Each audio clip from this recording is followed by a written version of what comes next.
এই ସୃଷ୍ଟିକୁ ସର୍ବଶ୍ରେଷ୍ଠ ଅବଦାନ ଯଦି କିଛି ଥାଏ ଏହି ଯୁଗ ପାଇଁ ତାହା ହେଉଛି ଶ୍ରୀ ଶ୍ରୀ ଠାକୁରଙ୍କର ଏ ପବିତ୍ର ସତ୍ସଙ୍ଗ।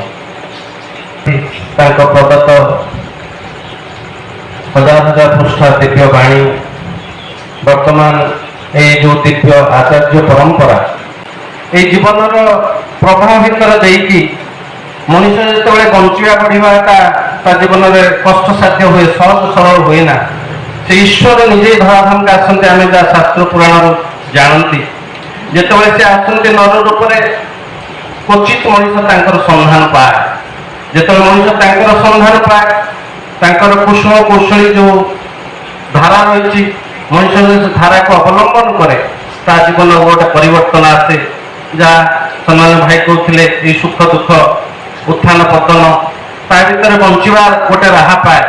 କିନ୍ତୁ ମଣିଷ ଯେତେବେଳେ ସେଇ ଜୀବନ୍ତ ପିତୃଭକ୍ତ, ଜୀବନ୍ତ ମାତୃଭକ୍ତ, ମାତୃଭକ୍ତ ପିତୃଭକ୍ତର ଯିଏ ଚିରନ୍ତନ ଏକଦମ ସତ୍ୟ, ଯିଏ ନିଦର୍ଶନ, ମଣିଷ ଯେତେବେଳେ ତାଙ୍କ ସଙ୍ଗ ସାନ୍ନିଧ୍ୟ କରେ, ମଣିଷ ଯେଉଁ ଗୁଣର ଅଧିକାରୀ ହଉନା କାହିଁକି, ମଣିଷ ଯଦି ତାଙ୍କୁ ଭଲ ପାଏ ସେ ଗୁଣ ତା ଭିତରେ ଫୁଟି ଉଠେ। এই ମାତୃଭକ୍ତିର ବ୍ୟାପାରରେ ଠାକୁରଙ୍କ ଜୀବନ ଯଦି ଦେଖାଯାଏ, ତାର ଅନେକ ଅନେକ ଘଟଣା ରହିଛି। ଦିନେ ଠାକୁରଙ୍କ ମା ପାଣି ପାଇଁ ଯାଉଛନ୍ତି ପଦ୍ମା ନଦୀକୁ, ବାଟରେ ଆଉ ଜଣଙ୍କର ଗୋଟେ ପଡ଼ିଆ ପ୍ଲଟ ପଡ଼େ। ସେ ପଡ଼ିଆକୁ କ୍ରସ୍ କରି ପାଖ ହବ, ରାସ୍ତାଟା ପଛ ବୁଲାଣି, ସର୍ଟକଟରେ ଯାଇ କେମିତି ଆସିବେ ଚିନ୍ତା କରୁଛନ୍ତି। କିଛି ଦିନ ପରେ ସେ ଜମିର ଯିଏ ମାଲିକ, ସେ ଠାକୁରଙ୍କର ମାଙ୍କର ସେ ରାସ୍ତାକୁ ବନ୍ଦ କରିଦେଇଛି। ଏଇ ବାଟ ଦେଇକି ତୁ କାହିଁକି ଯିବୁ, ତୁ ତୋର ବାଟ ଯାଉ, এটা তো বাଟ ନୁହଁ, এটা ତ ମୋ ଜାଗା। ଏମିତି ଅପମାନିତ କରିছে ତ ନାରୀ ତାଙ୍କର ବନ୍ଦ ହେଇକି ସେ ବାଟ ଯାଇଛନ୍ତି। ଏଇ କଥାଟା ପଡ଼ିଲା ଠାକୁରଙ୍କ କାନରେ। ଠାକୁର ସେଇଦିନ ସଂକଳ୍ପ ନେଲେ, ଯେ ପର୍ଯ୍ୟନ୍ତ ଏ ଜାଗାଟା ମୋ ମାଙ୍କ ପାଇଁ ମୁଁ ନ କରିଛି, ମୁଁ ଆଉ ଖାଇବିନି କୌଣସି ଥାଳିରେ, ମାଟିରେ ଖାଇବି। ମାଟିରେ ବି ଖାଇଛନ୍ତି କିଛି ଦିନ, ମାଙ୍କୁ କିଛି କହୁନାହାନ୍ତି, ମା ମୁଁ ଖାଇବି ମାଟିରେ। ତାପରେ 1,500 ଟଙ୍କା କୌଣସି ପ୍ରକାର କଷ୍ଟ କରିକି ସେ ଜାଗାଟାକୁ କିଣିଛନ୍ତି। କିଛି ଦିନ ପରେ ତାପରେ ପୁଣି ଥାଳିରେ ଖାଇଛନ୍ତି ଏବଂ ପରବର୍ତ୍ତୀ ମୁହୂର୍ତ୍ତରେ ସେଇ ଜମିର ମାଲିକ ପାଖକୁ ଯାଇକି କହୁଛନ୍ତି, ଆପଣ ମହାନ, ଆପଣ ଯଦି ମୋ ମାଆକୁ ସେଇ ଅପମାନଟା ନ କରିଥାନ୍ତା, ଆଜି ଏ ମାଆଙ୍କ ପାଦ ତଳୁ ଯେଉଁ ମାଟିଟା ଖସି ଯାଇଥିଲା ସେଟା ହେଇନଥାନ୍ତା। ଏତେ କୋମଳ ବ୍ୟବହାର ତାଙ୍କୁ କହିଛନ୍ତି। ସେ ଲଜ୍ଜିତ ହେଇକି ପରବର୍ତ୍ତୀ ମୁହୂର୍ତ୍ତରେ ଠାକୁରଙ୍କର ଶରଣାପନ୍ନ ହେଇକି ଆସୁଛନ୍ତି। ସେଇଭଳି ଗୁରୁଙ୍କୁ ଯଦି ମଣିଷ ଭଲ ପାଏ, ମଣିଷ ଜୀବନରେ ମାତୃଭକ୍ତିଟା ଜାଗେ। ଠାକୁରଙ୍କ ବାଣୀରେ ଅଛି, ପିତା ମାତା ଶ୍ରେଷ୍ଠ ଜନେ ଶ୍ରଦ୍ଧା ଭକ୍ତି ଜାଣି ରଖନା, ଇଷ୍ଟାନୁଗ ନହେଲେ ତାର ଆସିବ ନାହିଁ ସମ୍ବର୍ଦ୍ଧନା। ଆମେ ଚିତ୍କାର କରୁଛନ୍ତି ପିତୃଭକ୍ତି ମାତୃଭକ୍ତି, ପିତୃଭକ୍ତି ମାତୃଭକ୍ତି। ମୋ ଜୀବନ କଥା ମୁଁ କହୁଛି, ଦୀକ୍ଷା ପୂର୍ବରୁ ମାଙ୍କ ପ୍ରତି ଯାହା ବ୍ୟବହାର ଏଠି ପ୍ରକାଶ କରିହବ ନାହିଁ, ଏଟା ବ୍ୟକ୍ତିଗତ ମୋର ଜୀବନ। ଆଇଁଷ ଯୋଉଦିନ ନ ହବ, ହାଣ୍ଡି ଭଙ୍ଗା ହେଲା ସେଦିନ।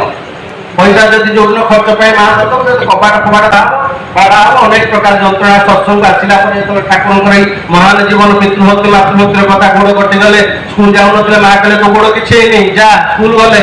ଅଙ୍କ ପରୀକ୍ଷା ଟିକେ ଲେଟ୍ ହେଇଯାଉଛି, ମା କହୁଛନ୍ତି ତୋ ପରୀକ୍ଷା ତ କିଛି ଲେଖିପାରିବୁନି, ଦେଖୁଛନ୍ତି ପ୍ରଶ୍ନପତ୍ର କିନ୍ତୁ ଉତ୍ତର ଲେଖୁନାହାନ୍ତି। ଯୋଉ ଠାକୁର, ମୁଁ ଯଦି ତାଙ୍କୁ ବର୍ଣ୍ଣନ କରୁଛି, ମୋ ମାଙ୍କ ପ୍ରତି ମୋର ବ୍ୟବହାରଟା କଣ ହବା ଉଚିତ, ଏଟା ସୋପ ମଠ ମଣିଷ ଭିତରେ ଜାଗିବ। ସେଇଦିନଠୁ କମ ସେ କମ ସଂକଳ୍ପବଦ୍ଧ, ମାର ଋଣ ତ କେହି ସୁଝିବାର କ୍ଷମତା ନାହିଁ, ଯୋଗ୍ୟତା ନାହିଁ, କମ ସେ କମ ମାକୁ କଷ୍ଟ ତ ନ ଦେବା। ଏ ହେଉଛି ସେଇ ସତ୍ସଙ୍ଗ ପ୍ଲାଟଫର୍ମ, ସେଇ ଈଶ୍ୱର, ସେଇ ଜୀବନ୍ତ ଆଦର୍ଶ। ସେ ତାଙ୍କ ପ୍ରତି ଯଦି ଭଲ ପାଇବାଟା ଆସେ, କେବଳ ମାତୃଭକ୍ତି ନୁହେଁ, କେବଳ ପିତୃଭକ୍ତି ନୁହେଁ, ସ୍ୱାମୀ ସ୍ତ୍ରୀଙ୍କର ସମ୍ପର୍କ, ସ୍ୱାମୀ ସ୍ତ୍ରୀଙ୍କ ସମ୍ପର୍କ ଭିତରେ ସୁନ୍ଦର ସନ୍ତାନଟେ ଆସିବା, ପରିବାରକୁ ସୁନ୍ଦର ଭାବେ ପରିଚାଳନା କରିବା, ପଡ଼ାପଡ଼ୋଶୀକି ନେଇକି ରଖିବା, ଚଳିବା, ଧର୍ମର ସଂଜ୍ଞା ଠାକୁର କହିଲେ ଅନ୍ୟକୁ ନେଇକି ବଞ୍ଚିବା। ମୁଁ ଯେଉଁ ପରିବେଶରେ ବଞ୍ଚିବା ପାଇଁ ଚାହେଁ, ତାର ଯଦି ଦାୟିତ୍ୱଟା ମୁଁ ନ ନିଏ, ମୁଁ ପଶ୍ଚିମକାଳେ ଭଲ ରହିପାରିନି, କୌଣସି ଥିଓରି କାମ କରିପାରିବନି, କୌଣସି ବିଜ୍ଞାନ କାମ କରିପାରିବନି। ମତେ ଭଲରେ ବଞ୍ଚିବା ପାଇଁ ହେଲେ ପରିବେଶର ଯତ୍ନ ମତେ ନେବାକୁ ପଡ଼ିବ। সেই পরিবার যত্ন মানে মଣିষକୁ ଆପଣାର କରିବ, ମଣିଷକୁ ଯୋଗ୍ୟ କରିବାକୁ ପଡ଼ିବ, ମଣିଷକୁ ସୁସ୍ଥ କରିବାକୁ ପଡ଼ିବ, ମଣିଷକୁ ସୁଖୀ କରିବାକୁ ପଡ଼ିବ। ଯାହାର ଦାୟିତ୍ୱ ଶ୍ରୀ ଠାକୁର କହିଲେ, ସଦ୍ଗୁରୁଙ୍କ ସନାତନ ସତନାମ ମନନ କରି ସଦୀକ୍ଷାର ପ୍ରଚାର ପ୍ରସାର ପାଇଁ ଠାକୁର ଇଚ୍ଛା କରି ରହିଥିଲେ, ଖାଉନଥିଲେ, ପିଉନଥିଲେ, କେତେ ଚିନ୍ତିତ ଥିଲେ। ପ୍ରତ୍ୟେକ ମଣିଷ ପାଖରେ ଚିରଇ ଆପଣା ଲୋକଙ୍କୁ ସବୁ କହୁଥିଲେ, ତୁମେ ଯାଇକି ପହଞ୍ଚା, ଯୋଉଟା ବର୍ତ୍ତମାନ ଆଚାର୍ଯ୍ୟ କହୁଛନ୍ତି ତାଙ୍କ ଦୟାରେ। ଏଇଠି କ୍ୟୁଆର୍ରେ ଅନେକ ଜାଗା ମୁଁ ଯାଇଛି, ଗୋଟେ ଜାଗା ଯାଇଥିଲି, ଅନେକ ଘଟଣା ସମସ୍ତଙ୍କର ଅନୁଭୂତି ଥିବ। ଭୁବନେଶ୍ୱର ଗୋଟେ ଜାଗା ଆମେ ଯାଇଛୁ, ସେ ମାଟି ଦୀକ୍ଷା ନେଇଛି, ତାର ବାପା ମଧ୍ୟ ଦୀକ୍ଷା ନେଇଛି। ଆମେ ଗଲାବେଳକୁ ଦୁଆର ପାଖରେ କିଛି ଦିନ ପରେ ଯୋଉ ଡିପି କାମ କରିବା ପାଇଁ ସେ କାନ୍ଦୁଛନ୍ତି, ଘରକୁ ପୁଅ ଛାଡୁନି, ମଦ ପିକି ମାତା, এইভাবে অবস্থা। বাপা মা দুয়ার ঘরে বসছেন। তারপরে আমি 3-4 জন ছিল, তাই সହିତ ଟିକେ আলাপ আলোচনা କରି କିଛି ସମୟ ଗଲା ପରେ ସେ ତ ଶୋଇଛି ମଦ ପିଇ। ଏଠୁ ଆଚାର୍ଯ୍ୟ ଯେତେବେଳେ କହିଛନ୍ତି ଆମ ଜୀବନର କଣ କି ଗୁରୁ ଯେତେବେଳେ ଥାନ୍ତି ଆପଦ ପଥେ ହାତ ଧରି ଯେ ଚାଲିବା କାଇଦା ଶିଖାଇছে ତାଙ୍କୁ ହିଁ ଜାଣିବୁ ଗୁରୁ ବୋଲି ଅଭୟ ପଥେ ସେଇ ତ ନିଏ। ଆମ ଜୀବନର ୟୁନିକନେସ୍ ହଉଛି ଯିଏ ଅନ୍ତର୍ଯ୍ୟାମୀ ଏଇ ଚଲାପଥରେ ଯେତେବେଳେ ସୃଷ୍ଟି ଅଛି ଏଠି ପାପ ଅଛି ପୁଣ୍ୟ ଅଛି ଅନ୍ଧାର ଅଛି ଆଲୁଅ ଅଛି ଦେବତା ଅଛନ୍ତି ଈଶ୍ୱର ଅଛନ୍ତି କିନ୍ତୁ ଏଇ ଚଲାପଥରେ ଯୋଉ ତୁକଟା ଯୋଉ କୌଶଳଟା ବଞ୍ଚିବା ବା ଆନନ୍ଦ ପ୍ରାପ୍ତିର ଯୋଉ ବ୍ୟବସ୍ଥାଟା ଠାକୁର କରିଦେଇଛନ୍ତି ମଣିଷ ଯଦି ଗୁରୁଗତ ଜୀବନ ଯାପନ କରେ ଏବଂ ଗୁରୁଙ୍କର ଅନୁସରଣ କରେ ସେଇ ଜୀବନର ପରିବର୍ତ୍ତନ ଆସ ସେଇ ଜୀବନ ସକ୍ସେସ୍ ହବ। ତାର ଉଦାହରଣ ଯଦି ସାମଗ୍ରିକ ଭାବେ ଦେଖାଯାଏ ଏଇ ଶ୍ରୀମନ୍ଦିର ବିନ୍ଧ୍ୟାଚଳ ଶ୍ରୀ ଶ୍ରୀ ଦାଦା କେବଳ ଇଚ୍ଛା କରିଥିଲେ ତାଙ୍କ ଇଚ୍ଛାକୁ ପୂର୍ଣ୍ଣ କରିବା ପାଇଁ ଭାଇମାନେ ମା ମାନେ ଲାଗିଗଲେ ସୁନ୍ଦର ମନ୍ଦିର ହେଇଗଲା ଯୋଉଟାକୁ ଯଦି ଦେଖାଯାଏ ବ୍ୟବସ୍ଥାପନା ଯୋଉ ଅଛି ଆମର ତାକୁ ଯଦି ଚିନ୍ତା କଲେ ଆମର ଯୋଗ୍ୟତା ଦକ୍ଷତା ନାହିଁ। ଶ୍ରୀ ଶ୍ରୀ ଆଚାର୍ଯ୍ୟ ଶ୍ରୀ ଶ୍ରୀ ଦାଦା ଚାହିଁଥିଲେ ହଜାର ହଜାର ଦୀକ୍ଷା ଗୋଟେ ଟର୍ଣ୍ଣରେ 3 ଲକ୍ଷରୁ ଉର୍ଦ୍ଧ୍ୱ ଦୀକ୍ଷା ଏହି ପରିବାରରେ ବସୁଛନ୍ତି ଦ୍ୱିତୀୟ ଭାଇ ଚାଲି ପାରନ୍ତିନି ଆଜ୍ଞା ଆମେ କେବେ ଆଶା କରିନଥିଲୁ ସିଏ 1000 ଦୀକ୍ଷା କରିବେ ସିଏ ବି 1000 ଦୀକ୍ଷା କଲେ ଆମର ବିନ୍ଧାଚଳ ସମସ୍ତ କର୍ମୀ ଗୁରୁ ଭାଇମାନଙ୍କ ସହଯୋଗରେ ହଜାର ହଜାର ଦୀକ୍ଷା ଥିଲା ବର୍ତ୍ତମାନ ଗୋଟିଏ ଦୀକ୍ଷା କରିବା ଅସମ୍ଭବ ହେଇ ପଡୁଛି। ଯାହା ଆମେ ସାହସ କରିକି ସେ ଭୁବନେଶ୍ୱର ସେ ଗୁରୁ ଭାଇଙ୍କ ଘରକୁ ପଶିଲୁ ବସିଲା ପରେ ହଠାତ୍ ସେ ପୁଅଟା ବସିକି ଜୟଗୁରୁ କହିଲା ଯେ ମଦ ପିଟି ଟଳଟଳ ହଉଛି ହଁ ଆଜ୍ଞା ମୁଁ ବି ଦୀକ୍ଷା ନେଇଥିଲି। ତାପରେ ଧୀରେ ଧୀରେ ବସିଲା ବସିକି ଜୟଗୁରୁ କଲା କଣ ଯେ କି ପରିବର୍ତ୍ତନ ଆମେ ଭୟ କରୁଥିଲୁ ମଦ ପିଉଛି ତା ବାପା ମାଆଙ୍କୁ ପୁରେଇ ଦେଉନି ଘରେ ଆମକୁ କଣ ପୁରେଇ ଦବ କିନ୍ତୁ ଆଚାର୍ଯ୍ୟ ଯେତେବେଳେ ନିର୍ଦ୍ଦେଶ ଦେଇଛନ୍ତି ବିଧୁଆକୁ ପ୍ରତ୍ୟେକ ଘରକୁ ଯିବା ପାଇଁ ଆମେ ତ ଗଲୁ ଦେଖିଲୁ ଟିକେ ଧୀରେ ଧୀରେ ସତ୍ସଙ୍ଗ ପ୍ରତି ଠାକୁରଙ୍କ ପ୍ରତି ଯୋଉ କଥାବାର୍ତ୍ତା ଆମକୁ ଟିକେ ସାହସ ହେଲା ଆମେ ବସିଲୁ ସେଇଦିନ ତାଙ୍କ ଘରେ ଧ୍ୱନି ଦେଇକି ଠାକୁରଙ୍କର ବିଗ୍ରହ ପ୍ରତିଷ୍ଠା କରିକି ଆମେମାନେ ଆସିଲୁ ପରବର୍ତ୍ତୀ ମୁହୂର୍ତ୍ତରେ ସେ ଇଷ୍ଟଭୂତି କରିକି ବର୍ତ୍ତମାନ ସେ ପରିବାର ତାର ନାତି ନାତୁଣୀ ବହୁତ ଖୁସିରେ ବୁଢ଼ାବୁଢ଼ୀ ଅଛନ୍ତି। ଏଇ ହେଲେ ଶ୍ରୀ ଠାକୁର କୌଣସି ମଣିଷ ଦୁଃଖୀ ହଉ ସେ ଚାହାନ୍ତିନି ତାର ଦାୟିତ୍ୱ ଆମମାନଙ୍କର ସେଥିପାଇଁ ପ୍ରତ୍ୟେକ ପରିବାରରେ ପହଞ୍ଚିବା ଆଉ ଠାକୁରଙ୍କ ଯୋଉ କୌଶଳ ଅଛି ଠାକୁର ଗୋଟେ ବାଣୀ ଅଛି ଦ୍ୱନ୍ଦ୍ୱ ବାଧା ବିଘ୍ନ ଦଳି ଦକ୍ଷ କୁଶଳ ତଡ଼ିତ ରାଗେ ଗୁରୁ ଆଦେଶ ପାଳନ ଯେଉଁଠି ସେଇଠାରେ ସିଦ୍ଧି ଜାଗେ। ଆମେ ସାଧାରଣ ମଣିଷ এই মুখম করতি বার্তা পঙ্গু গঙ্গেতে কিছু শুনেছেন আজ ঠাকুর সৎসঙ্গ মাধ্যমে এই সাধারণ গুরু ভাই দেই রামচন্দ্র যেত জানতে তাঁর শক্তি সামর্থ্য নথিলা এই সাধারণ মানুষ নাই সেতু বাঁধিকি লঙ্কাকে জয় কলে শ্রী শ্রী ঠাকুর এই সাধারণ মানুষকে দেখি তা ভিতরে এত অসম্ভব শক্তি বলি দিয়েছেন তা ভিতরে এত সুপ্ত শক্তি অছি তাকে জাগ্রত করা ঠাকুর এই সতনামটা প্রদান করছেন। মানুষ যদি সত্যানুটাকে গ্রহণ কলা পরে যে বিধিবিধান দিয়েছেন সকাল উঠিকে নাম ধ্যান করা কারণ মানুষের মন হচ্ছে মুখ্য। আজ মানুষ জীবনের যা কিছু উপভোগ করছে তা মনକୁ দেখি মন যদি শান্ত সুস্থ স্থির ন রুহে সেই মানুষ দেখি না পাখরে না বেপারে না ঘরে না পরিবারে সুখ শান্তি আনন্দরে রহিপারিব না। মনর চিকিৎসা ଆଉ কোଉଠି ନାହିଁ আগে মেডিসিন স্টোরକୁ পয়সা দেলে এই মনକୁ ঠিক କରିପାରିବାନି। ସେଇଥିପାଇଁ ଠାକୁର ମନର ଚିକିତ୍ସା ଆରମ୍ଭ କଲେ ଯୋଉ ସତନାମଟା ତାଙ୍କର ମାଙ୍କ ପାଖରୁ ପାଇଥିଲା ଏବଂ ମା ଯେତେବେଳେ କହିଲେ ମାଙ୍କୁ ଯେ ମା ଏ ନାମଟା ମୁଁ ଆଗରୁ ଜାଣିଛି ଯୋଉଟା ଦୀକ୍ଷା ମାଧ୍ୟମରେ ଆମେମାନେ ପାଇଛନ୍ତି ପ୍ରତ୍ୟେକ ମଣିଷର ସେ ଅଧିକାର ଅଛି। ଠାକୁର ସେ ଦୟାକରି ସମସ୍ତଙ୍କୁ ସୁଯୋଗ ଦେଇଛନ୍ତି ସଦ୍ଗୁରୁଙ୍କର ସମାପନ ହେବା ପାଇଁ ସେ ଭଲ ହଉ ମନ୍ଦ ହଉ ପୁଅଟେ ହଉ ଝିଅଟେ ହଉ ତାର ଯୋଉ ନିଶା ଥାଉ କେତେ ନିଶା କରି କି ନିଶା କରିଛନ୍ତି 3 4ଟା 5ଟା ଲେଖା ନିଶା କରିଥିବା ଲୋକ ଠାକୁରଙ୍କୁ ଗ୍ରହଣ କରିକି ଆଜି ଠାକୁରଙ୍କ ଏଇ ସତ୍ସଙ୍ଗରେ ମାତିଛନ୍ତି।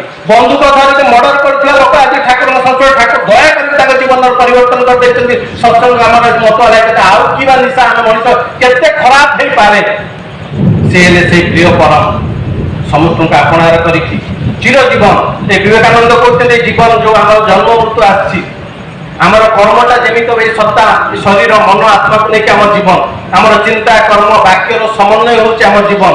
ମୁଁ ଯଦି ସୁନ୍ଦର ଚାହେଁ ମତେ ସୁନ୍ଦର ଚିନ୍ତା କରିବାକୁ ପଡ଼ିବ ସୁନ୍ଦର କର୍ମ କରିବାକୁ ପଡ଼ିବ ସୁନ୍ଦର ବାକ୍ୟ କହିବାକୁ ପଡ଼ିବ। এই জীবনের সুন্দর কিଏ এই সুন্দর প্রিয়তম কিଏ সে ঈশ্বর। সে যদি ମୋ ଜୀବନ ଥାନ୍ତି ତାଙ୍କ ସହିତ যে ଆଟାଚମେଣ୍ଟ ଥାଏ ସେ ଆଟାଚମେଣ୍ଟଟା ଠାକୁର ଶିଖେଇଲେ ଯଜନ ଯାଜନ ଇଷ୍ଟଭୂତି ପ୍ରତ୍ୟେକ ଦିନ ମଣିଷ ଗୁରୁଙ୍କ ପାଇଁ କିଛି କରୁ।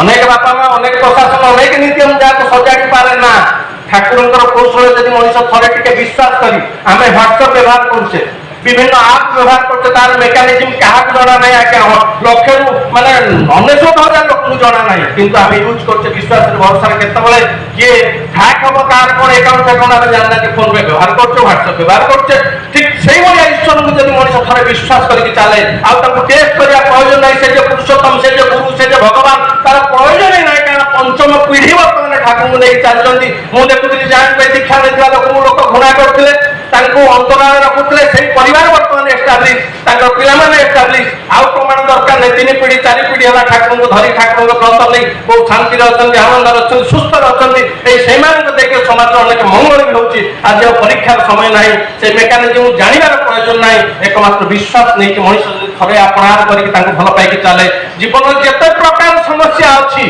जीवन जिते प्रकार समस्या अच्छी तार समाधान सुनिश्चित जानी था इष्ट प्रतिष्ठान सब समस्या समाधान आज आसतु से सुजोग जोटी आम अंचल ठाकुर दया कर सत्संग मंदिर कर्मयोग्य आम नियोजित कर आज ये केन्द्र अच्छी मंदिर अच्छा ठाकुर अच्छी बोली आज आम मैंने केन्द्रायित जो फूल ठाकुर पाखे लगे समस्त आदर करूँ एमती जदि कंपेयर करा आम जीवन आमर अच्छी कौन कि योग्यता कि दक्षता मनीष तो जाए छत्र चली जाए कोटि कोटि अपना विराट परिवार भर गुरु है मैंने अपना किए कौ दिगर आसता ठीक ठिकाना नहीं एकमात्र से केन्द्रायित जीवन भर दे प्रत्येक मनीष विश्वास कर भरोसा कर अपना कर व्रत को विश्वास सहित मानिक चले जीवन परिवर्तन आसो प्रत्येक दिन नाम ध्यान करवा प्रार्थना करवा स्वाधीन आज आलोचना करते प्रथम दीक्षा नहीं जाते हठात बापा अधिकारी वंश ये मनीष भगवान कौन नहीं चले नंदा मैंने फटो फटो फोपाड़ देते परदिन प्रार्थना पर बापा प्रणाम